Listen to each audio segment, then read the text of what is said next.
From Nipsey Hussle's unsettling photo with a fan just moments before his murder, to another rapper predicting his own death, these are some of the most haunting last photos of rap legends ever.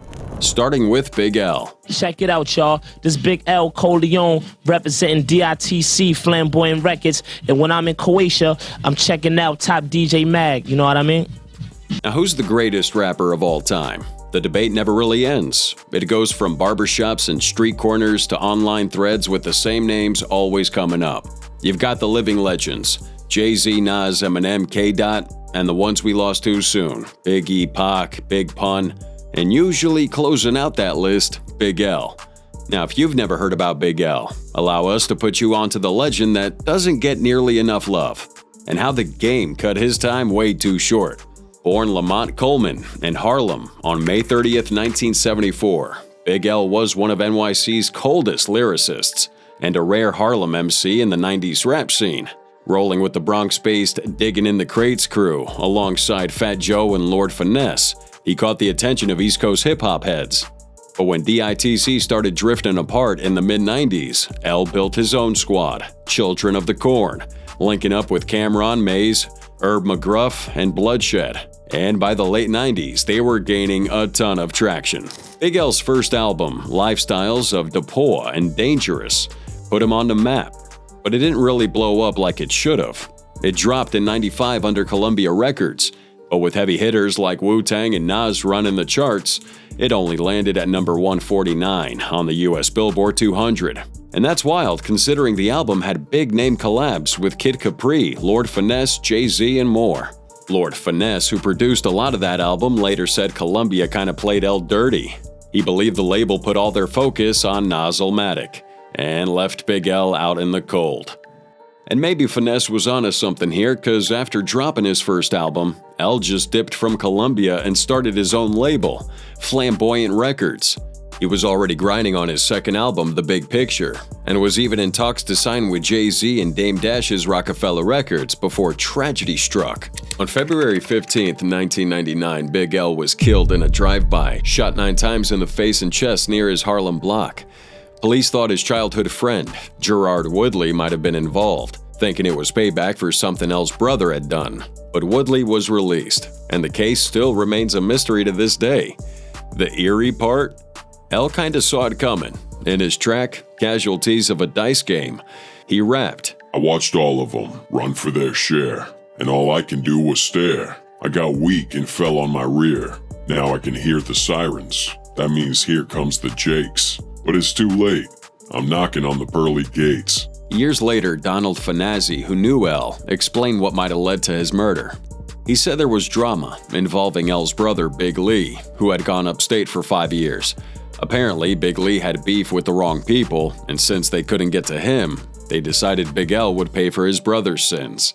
This was the last known photo of him with his crew. You can see him in that fitted gray cap in the back, and just days after that photo was taken, he was killed. Big L was only 24 years old.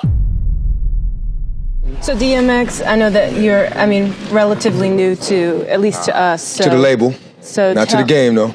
So how long have you been in it? I've been flowing for like 13, 14 years. Wow. You know what I'm saying? And I'm only 26, so I just was doing it, you know what I'm saying? And not even thinking about getting on, just doing it because I love doing it. I never seen DMX dance. I ain't a dancing nigga, just move to the beat, shit nod my head, but don't move my feet. He don't dance, but he move around a lot. Yeah, I'm a grooving type of nigga. Now, X, you know, every time you... DMX really needs no introduction. He blew up in the late 90s, becoming one of rap's biggest stars almost overnight. He gave the world bangers like Party Up and X Gon' Give It To Ya. And between 1998 and 2003, he made history, dropping 5 back-to-back #1 albums, something no other rapper had ever done at that time. He would take his talents to Hollywood, starring in hit movies like Romeo Must Die and Cradle to the Grave. But while DMX dominated in music and film, his personal life was filled with problems. Financial, legal, a lifelong battle with addiction. Despite making millions off his music, DMX's money problems weren't a secret. Between 2010 and 15, he earned over $2.3 million, but by 2013, he filed for bankruptcy, saying he had only $50,000 in assets, while owing over $1 million in debts. The courts denied his claim, leaving him stuck with what he owed. A big part of his financial struggle came from having a lot of kids with different women, all relying on him for support. He married his childhood sweetheart, Tashara Simmons, in 1999, and they had 4 kids together before divorcing in 2014. But during that marriage, DMX had several affairs, leading to some more children, and in total he would father 15 kids from 9 different women. Damn. In 2017, he pled guilty to tax fraud after dodging $1.7 million in taxes and was sentenced to a year in prison. Even after his release in 2019, he still owed over $2.3 million to the IRS. And by 2020, they were still coming after him and his ex-wife for unpaid taxes. On the other hand, his problems with addiction followed him for most of his life. In 2016, he was found unconscious in a hotel parking lot in Yonkers, New York. He'd OD'd and wasn't breathing when police arrived. Medics had revived him using Narcan, a drug that reverses opioid overdoses. No drugs were found at the scene though, but a witness did claim he'd taken something before collapsing. DMX later said it was an asthma attack, but many people didn't believe that. And over the years, he would check into rehab multiple times, even canceling tour dates in 2017 to focus on getting clean. In a 2020 interview with Talib Kweli, DMX revealed that his addiction started when he was just 14. He said his rap mentor, a guy nearly twice his age, tricked him into smoking a joint laced with crack. And from that moment on, drugs became his way of dealing with pain, a battle he fought until the very end. On April 2, 2021, at around 11 p.m., DMX reportedly had a heart attack at his home and was rushed to White Plains Hospital in New York. He was in critical condition, and early reports suggested that the heart attack may have been caused by a drug overdose. That night, things would get even worse. DMX suffered cerebral hypoxia, meaning his brain wasn't getting enough oxygen. Paramedics tried to bring him back, but it wasn't looking good. His former manager, Nakia Walker, later revealed that he was in a vegetative state with lung and brain failure and no signs of brain activity. And sadly, on April 9, 2021, DMX's death was officially confirmed. This was the last video of him taken by his wife, just days before his overdose.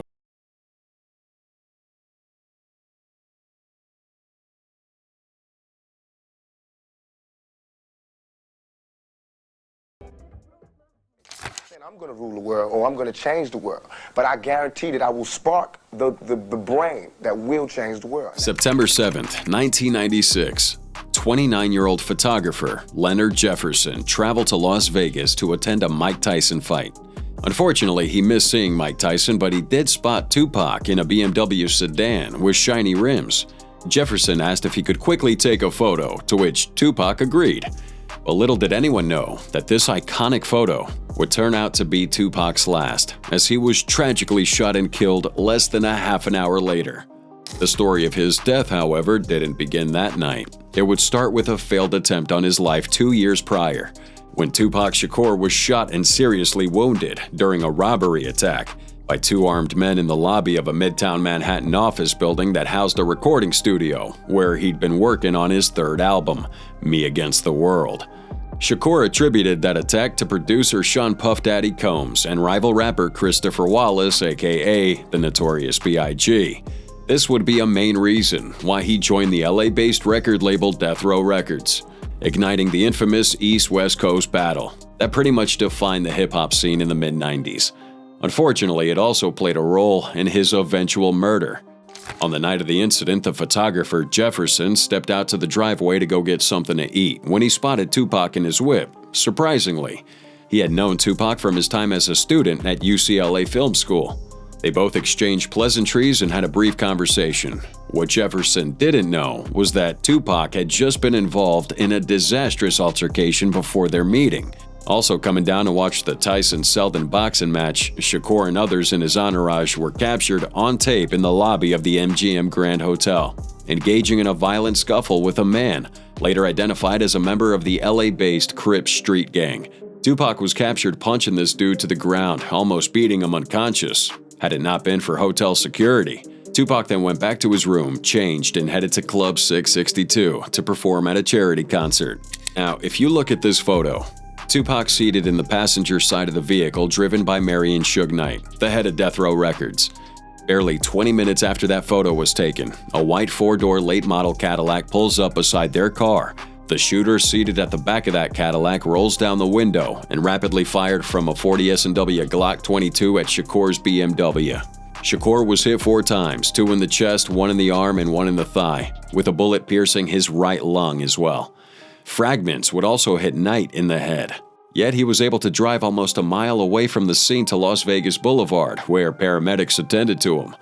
A few days later, sadly, it was announced that Tupac had died of his injuries. Eazy-E, born Eric Wright, wasn't just a rapper. He was a whole movement.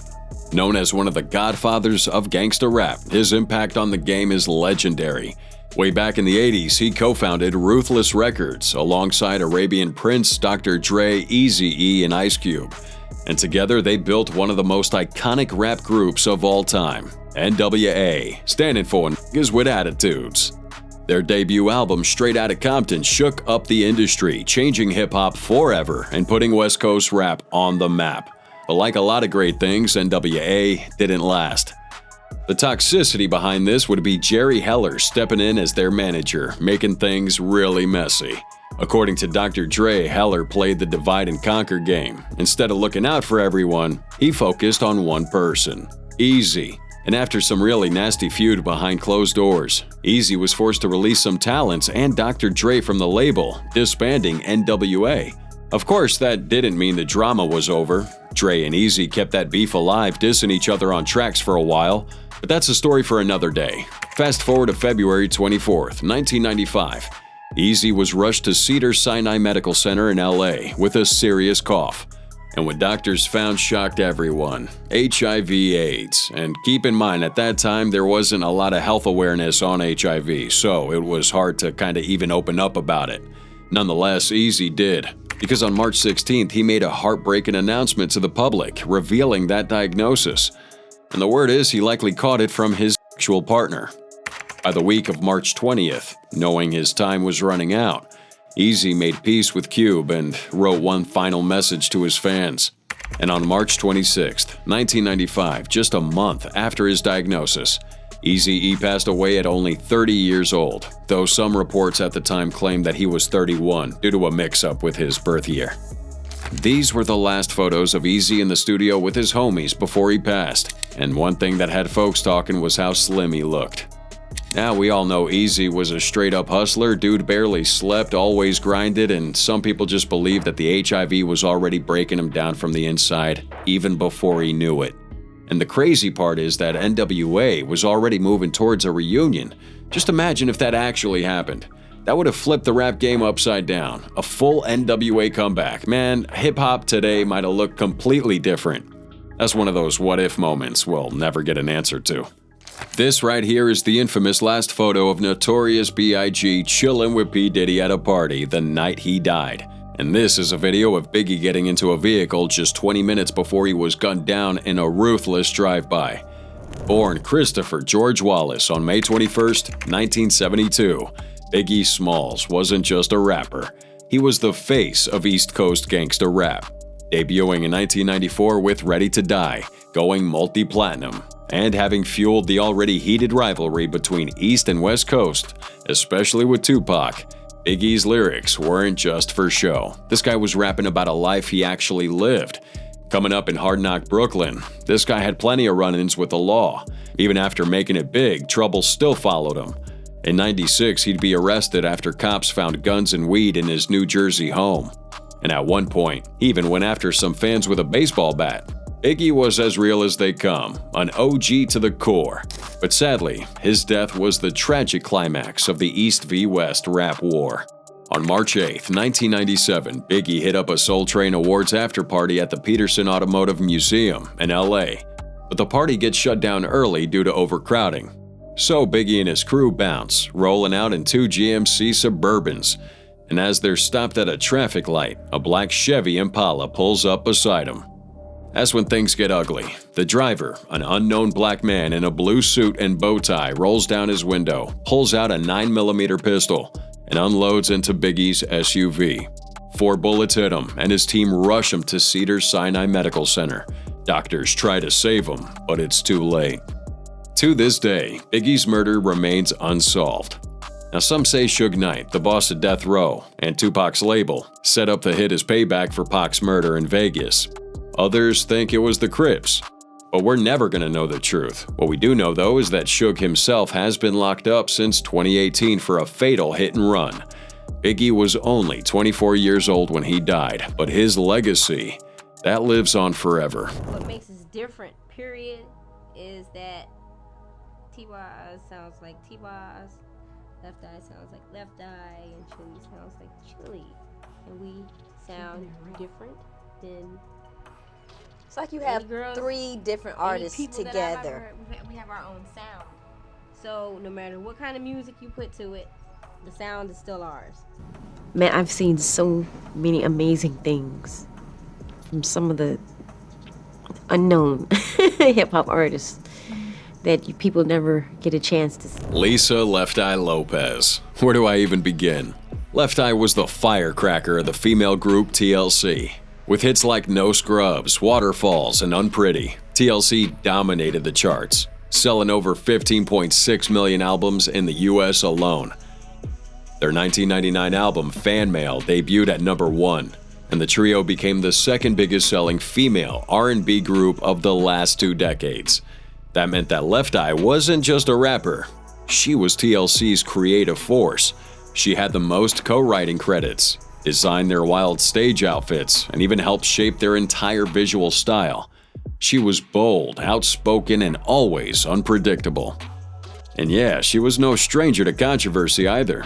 She made headlines for burning down a mansion she shared with her boyfriend, Andre Ricin, also feuding with her bandmates and even disappearing mid-press conference in 2000, only to retreat to Honduras for some soul-searching. In 2002, after her solo album Supernova flopped, she returned to Honduras again, bringing friends along to fast, run wild in waterfalls, and work on building a youth camp for kids. But things take a chilling turn just days before her tragic death. While riding in a car with her assistant, Stephanie Patterson, they accidentally strike a young boy, Aaron Isal Fuentes Lopez, who had stepped into the road. Lopez was shaken, especially since they shared the same last name, and she said she felt like a spirit was haunting her after that moment. And maybe it was, because just days later, on April 25th, 2002, while driving her SUV in La Ceiba, Honduras, she swerves to avoid another vehicle, loses control, hits 2 trees, and rolled over a bunch of times before landing in a ditch. She was thrown from that car and died instantly from severe head trauma. The other passengers survived. This is the chilling footage from that final ride.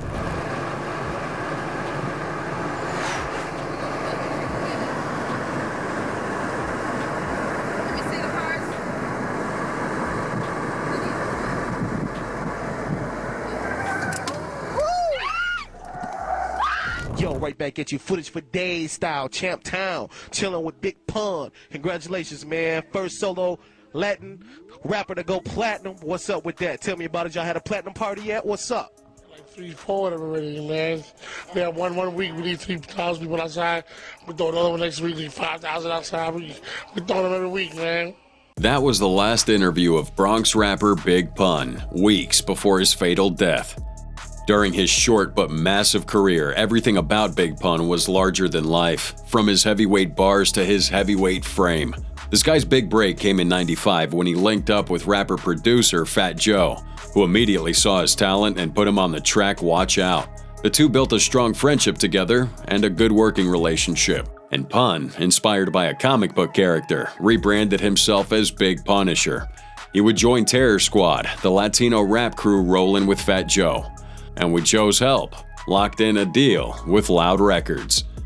By 1997, Big Pun was making serious noise in the game. His first hit, I'm Not a Player, takes off, climbing the charts and peaking at number 3. Then came his debut album, Capital Punishment, in '98, which takes over the R&B and hip-hop album charts, earning him collaborations with rap legends like Wyclef Jean and Busta Rhymes. The album sells over 2 million copies, making Pun the first Latino rapper to go platinum. Almost overnight, he becomes a hero in the Puerto Rican community, always repping his roots in his lyrics, and even draping himself in the Puerto Rican flag at times. But while his fame did skyrocket, so did his weight. At around 400 pounds when Capital Punishment dropped, Pun kept gaining as success kept rolling. Fat Joe was even worried about his health and told him to attend the Duke University's diet program in 1999, where he did manage to drop 80 pounds, but the weight didn't really stay off for too long. He gained it all back and then some, making even the simplest tasks a challenge. Still, his talent was undeniable. This guy kept delivering fire verses, and even landed a feature on Feelin' So Good with Jennifer Lopez and Fat Joe. He was set to perform a song on Saturday Night Live on February 5th, 2000, but had to cancel because he wasn't feeling well. At the time, Pun, his wife, and their kids were staying in a hotel in White Plains, New York, while their Bronx home was under renovation. On February 7th, tragedy struck. Pun started struggling to breathe and collapsed in his room. His wife dialed 911, but the paramedics couldn't revive him. At just 28 years old, Big Pun passed away from heart failure, weighing nearly 700 pounds. The hip-hop and Latino communities mourned hard. Thousands of fans gathered in the Bronx for his wake, and the legendary graffiti crew, TATS Crew, paints a massive mural in his honor. Celebrities would also pay tribute. Jennifer Lopez called him a source of pride for the Latin community, a great artist, and a great person. Fat Joe tells the New York Times, "I lost a brother." 2 months after his death, Pun's second album, Yeah Baby, dropped. Packed with his signature rapid-fire flow and Latin cultural nods, the album shoots up to number 3 in the charts and tops the R&B hip-hop album list. The following year, his compilation album, Endangered Species, also did some numbers, serving as a final salute to a rap legend whose time was cut way too short. Well-known rapper and producer Mac Miller, who was a longtime boyfriend of Ariana Grande, was found dead today. TMZ reporting from an apparent overdose. On September 7th, 2018, Mac Miller's found unresponsive in his Studio City home by his personal assistant, who immediately dials 911 and performs CPR until paramedics arrive. But by the time they get there, it's too late. Mac was already gone. Born Malcolm James McCormick, Mac Miller was one of hip-hop's brightest rising stars. This guy made waves in Pittsburgh's local rap scene just at 15 years old, dropping mixtapes and building a buzz, and by 2010 he was signing with Rostrum Records, dropping KIDS and The Best Day Ever, which did put him on the map. But it was his debut studio album, Blue Slide Park, that really made history. It became the first independently distributed debut album to hit number 1 on the Billboard 200 since 1995.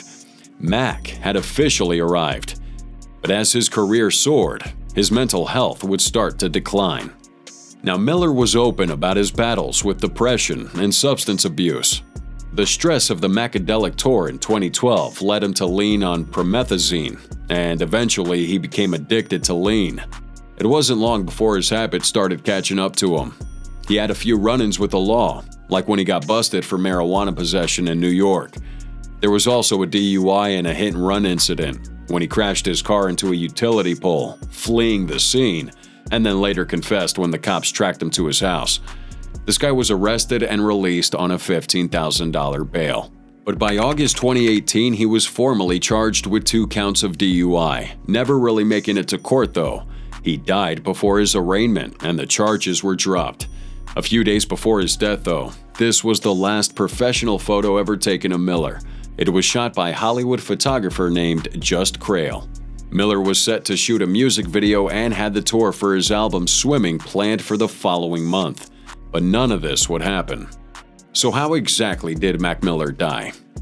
An investigation showed that Miller was sold counterfeit oxycodone pills laced with fentanyl 2 days before he died, and the guy who sold it to him, Cameron James Pettit, got them from another dealer named Ryan Rivas, who in turn got them from Stephen Walter. It was a whole chain of suppliers, but none of that would undo the damage already done. On November 5th, 2018, the LA County Coroner's Office ruled Miller's death an accidental overdose, caused by a lethal mix of fentanyl, cocaine, and alcohol. He had tried to quit so many times, but addiction had a tight grip on him. And in the days after his passing, thousands of fans would gather at Pittsburgh's Blue Slide Park, the spot that inspired his debut album, to hold a vigil in his honor. And to this day, the park remains a place of remembrance, a tribute to the talent and soul that was lost too soon. It's 3:18 p.m., March 31st, 2019. Nipsey Hussle's gunned down in the parking lot of his own store, Marathon Clothing, in South Central Los Angeles. This guy was shot at least 10 times. The man who pulled the trigger, an old friend, Eric Holder. Born Armias Joseph Esquedome on August 15, 1985, Nipsey Hussle grows up in the Crenshaw district of South Central LA. Raised by his single mother, Angelique Smith, he gets caught up in the streets at a young age, joining the Rolling 60s neighborhood Crips when he was just 14. That's where he met Eric Holder, the same man who would one day take his life. Both Nipsey and Holder had dreams of making it big in the rap game, but their paths took different turns. In 2002, at 17, Nipsey joined Butter Vision, a creative multimedia movement led by Dexter Brown, which helped launch his music career. Not long after, he dropped his first mixtape, Slauson Boy Volume 1, and started gaining recognition beyond just the neighborhood. His music, his hustle, and his vision for his community turned him into more than just a rapper. He too became a movement. Meanwhile, Holder, rapping under the name Fly Mac, never got that big break. His music never really left the block. On the day of Nipsey's death, Holder was with a woman he had been seeing for about a month. Now, she was driving her white Chevy Cruze and would take him to grab some food in South LA. At the same time, Nipsey was outside his store, hanging out with fans, signing autographs, and catching up with old friends. Now, he'd recently bought the entire shopping plaza where his store was located, a place where he once sold mixtapes out of his trunk. His vision was to turn this into a thriving hub for businesses and housing, giving back to the community that raised him. And when Holder and that woman pull up, she had no idea that he and Nipsey had history. Excited, she rushes over to say hello to him. And that's when Nipsey spotted Holder and pulled him aside for a conversation. But this wouldn't be small talk. Nipsey told Holder that he'd been hearing rumors that Holder was gaining a reputation as a snitch in the neighborhood, and warned him to be careful. That conversation would spark something dark in Holder. Furious and embarrassed, he storms off, but he didn't let it go. Seconds later, he comes back with a gun and unloads at least 10 shots into Nipsey right there in the parking lot, and then kicks him twice before running off. The last photo of Nipsey was taken just 5 minutes before he was shot. He was dabbing up a young fan, completely unaware that his life was about to be stolen. And tragically, this man didn't even get the chance to step inside his store one final time. New at 5, rapper Young Dolph is dead after a shooting in his hometown of Memphis. On November 17, 2021, Young Dolph was gunned down in broad daylight while making a routine stop at Makeda's Homemade Butter Cookies, a local Memphis bakery he always supported. His death didn't just mark the end of a remarkable career, it sent shockwaves throughout the entire entertainment industry. Born Adolph Robert Thornton Jr. on July 27, 1985, Young Dolph found his footing in the rap game early on. His first taste of the mainstream came in 2015, with his feature on OT Genesis' Cut It, a track that climbed to number 35 on the Billboard Hot 100. The following year, he would drop his debut studio album, King of Memphis, peaking at number 49 on the Billboard 200. But he wasn't just another rapper trying to catch a break. This guy was an independent powerhouse. Dolph built his own empire, Paper Route Empire to be exact, dropping hit after hit while keeping full ownership of his music. His biggest album, Rich Slave, in 2020 debuted at number 4 on the Billboard 200, proving this dude didn't need a major label to make major moves. But while Dolph was winning, not everyone was cheering for him. Back in September 2017, he was shot outside a Hollywood retail store and left in critical condition. He would spend 2 weeks in a hospital recovering from 3 gunshot wounds, and many believed that the attack was tied to his Bulletproof album, which he had dropped just months earlier. Whether it was rap beef or something deeper, one thing was clear. Someone wanted him gone. Fast forward to the tragic day in 2021. A fan managed to snap this picture of Dolph as he walked into the bakery, completely unaware that it would be his last photo ever taken of him alive. Just minutes later, 2 gunmen in a white Mercedes-Benz pull up and ambush him, firing multiple rounds before speeding off. Word spreads like wildfire, and within hours, crowds flooded the scene, mourning the loss of a man who had given so much to his city. Pop Smoke was known by some of the biggest names in the business, like Nicki Minaj and 50 Cent. His murder has stunned fans everywhere. This was the last photo of Pop Smoke 24 hours before he died. And this was the last one taken just 10 hours before his death. 2 a.m., February 19th, 2020. A black Beamer rolls past a house that rapper Pop Smoke was renting in the Hollywood Hills. The driver circles back and stops. A security camera across the street captures a passenger getting out and sneaking toward the back of the house before returning a minute later. Then the car sped off. At that time, Pop Smoke was just a few miles away at a recording studio on Sunset Boulevard. He returned 2 hours later, and again a car pulled up, an Infiniti sedan with its headlights off. This time, 4 suspects in hoodies, including one wearing a mask and carrying a weapon, break into the home to rob the rapper. Reports say Pop Smoke was in the shower when they got in, and as soon as he heard noises, he came out and tried fighting them off. Sadly, this ended with his death. 10 minutes later, 3 of these guys run back into the camera's frame. The footage shows the 4th walking out the front door holding a purse and a gun. The death of Pop Smoke, real name Bashar Baraka Jackson, was as brazen as it was pointless. Like, it really made no sense. According to reports, this was all done by teenagers as some kind of random robbery. However, they ended up robbing the rap world of one of its brightest young artists.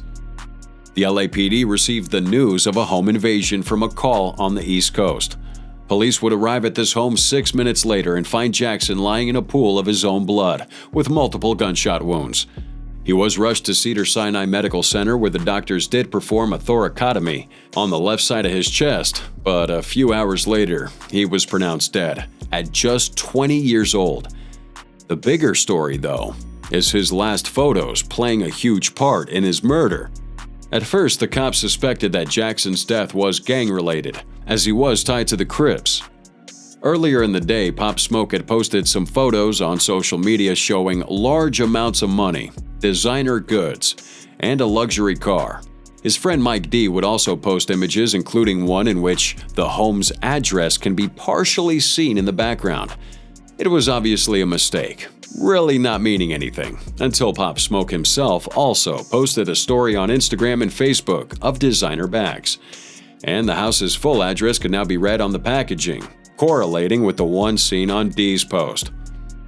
July 9th, 2020, 3 adult men and 2 minors are arrested for the murder of this rapper. One of the adults would be charged with murder with a special circumstance that alleged the killing was committed during the commission of a robbery and a burglary, and another was charged with attempted murder. And it's just disturbing knowing that no matter the sentence given to these killers, Pop Smoke will never be with us again. Thankfully, though, his legacy lives on. June 18th, 2018. XXXTentacion visits the Bank of America to withdraw some money before heading to Riva Motorsports in Deerfield Beach, Florida. The last known photos of him alive were taken that day, but the next widely shared image was far more tragic. Tentacion slumped in his car, lifeless. On the day of his murder, he had no clue he was being followed by a dark-colored Dodge Journey SUV with 3 men inside of it. After spending nearly half an hour inside the dealership, Tentacion and his uncle, Leonard Kerr, got into his Beamer i8 and pull onto the street. That's when the SUV suddenly cuts him off, blocking his only way out. 2 men, Newsom and Boatwright, jump out with some guns. They demand his Louis Vuitton bag filled with $50,000 in cash. A fight breaks out, during which they're punching Tentacion repeatedly, trying to snatch his chain. His uncle did manage to escape and just left the passenger door open, allowing Newsom to climb in and grab the bag. At this point, the robbery was technically over. Tentacion was unarmed and had already been overpowered. But Boatwright here wasn't done. This guy steps back, locks eyes with Tentacion, and without hesitation, pulled the trigger multiple times. And just like that, XXXTentacion was gone. At first, fans speculated that the Florida rappers Soulja Kid and Soulja JoJo were responsible due to some suspicious Instagram posts. But when police arrested Williams and Boatwright, the truth came out. They confessed. In the end, all three men were convicted of first-degree murder and robbery with a firearm. Their sentence? Life in prison without the possibility of parole. But to many fans, no prison sentence could ever match the cruelty of what they did. TMZ is reporting rapper Takeoff, a member of Migos, is dead. November 1st, 2022. Following a private party at 810 Billiards and Bowling in the Green Street commercial development part of Houston, Texas, Takeoff was mercilessly shot multiple times in the head and torso. Now, on the day of the incident, approximately 40 people had gathered outside the bowling alley after the party ended. And then out of nowhere, a fight breaks out around the venue's third-floor entrance, and at least 2 guns were fired, with stray bullets hitting Takeoff.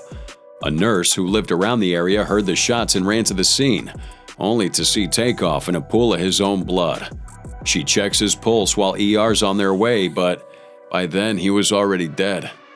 Obtained footage from the scene showed Quavo in an orange shirt and others gathered around Takeoff. At first they're trying to move him, but then they put him back down as Quavo yells for someone to get help.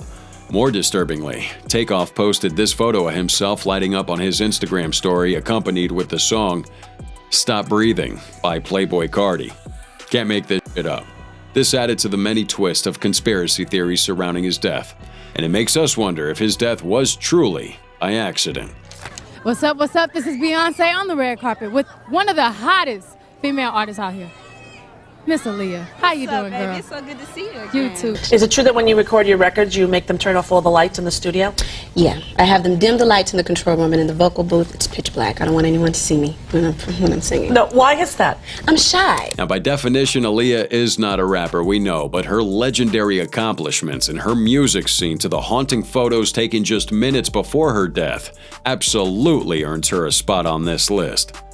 And if you didn't know, Aaliyah redefined the sound of R&B and became one of the most beloved singers of the 90s.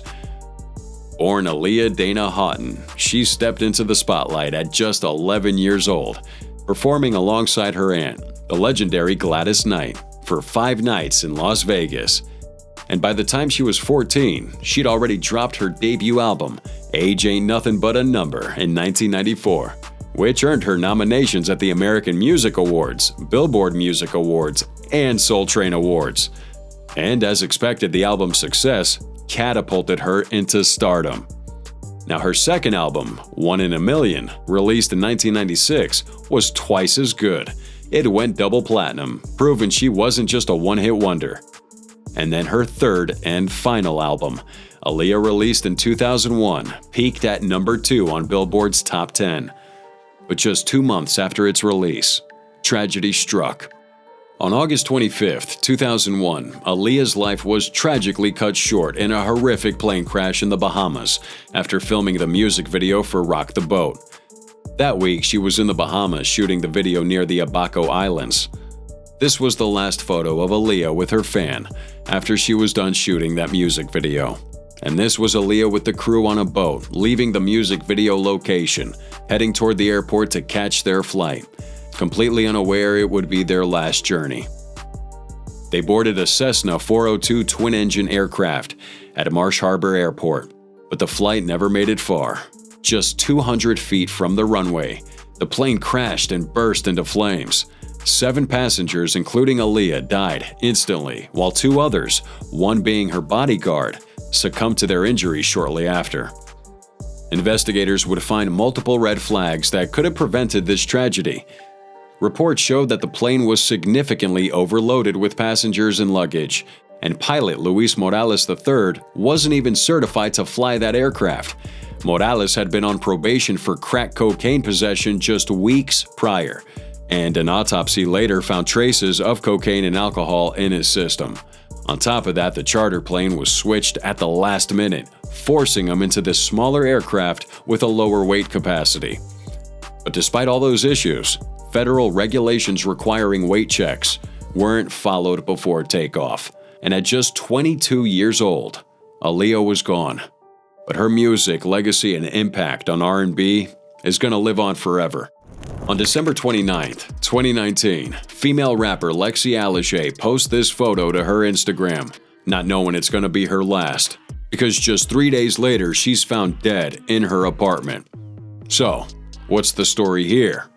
Born February 19th, 1998, Lexi, real name Alexis Alice Lynch, was raised in St. Paul, Minnesota. Now, she was the granddaughter of famous musician Robert Troutman, founder of the Ohio funk band Zapp. Seemingly looking forward to also making a name in the industry, Lexi had dropped out of high school to pursue a full-time music career. Now, she starts rapping over these beats of popular songs by artists like Dolph, Tupac, and Drake.